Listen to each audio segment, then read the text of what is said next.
Depuis plus d'un an, Booba s'est donné pour mission de mettre un terme aux pratiques frauduleuses des influx voleurs. Selon ses propos, ces derniers s'enrichissent en arnaquant leurs abonnés.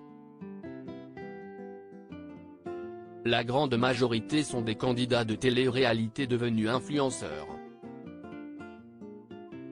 Alors forcément, Magali Berda s'est retrouvée dans le collimateur du rappeur. Au fil des mois, il s'en est pris à la patronne de Shona Events. Il faut croire que la mère de famille a vécu un véritable calvaire. La preuve ? Elle a porté plainte contre l'artiste de 46 ans.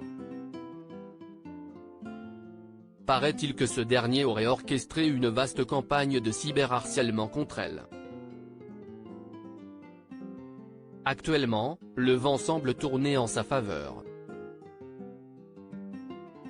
Magali Berda Booba @Dr Booba dans le viseur de la justice. L'interprète de Pitbull ne lâche rien. En effet, le quadragénaire est bien déterminé à détruire le business des influx voleurs. Récemment, Julia Paredes s'est exprimée à ce sujet. La situation est particulièrement difficile pour les influenceurs qui se retrouvent tous pris dans le même panier. Cependant, il faut croire que B2O aurait aussi certaines choses à se reprocher dans cette affaire. Tout laisse à penser que l'étau se resserre autour de Booba. Le 5 juillet dernier, une source judiciaire a en effet indiqué à la AFP qu'une information judiciaire a été ouverte. Un juge d'instruction parisien aurait ainsi convoqué le rappeur français exilé à Miami. En ce sens, Eli Yafa, de son vrai nom, devra répondre de ses actes.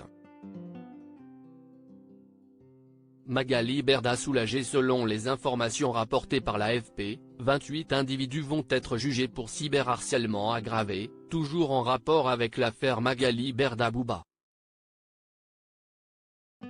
Ils sont, entre autres, accusés de menaces de crime et de menaces de mort à l'encontre de celle qui a été mise en examen pour diffamation. Maître Antonin Gravelin Rodriguez, Rachel Fleur Pardo et David Olivier Kaminski, les avocats de la femme d'affaires ont confié que cette dernière accueille avec soulagement le travail effectué par la justice en réponse au cyberharcèlement massif dont elle est la cible depuis plus d'un an.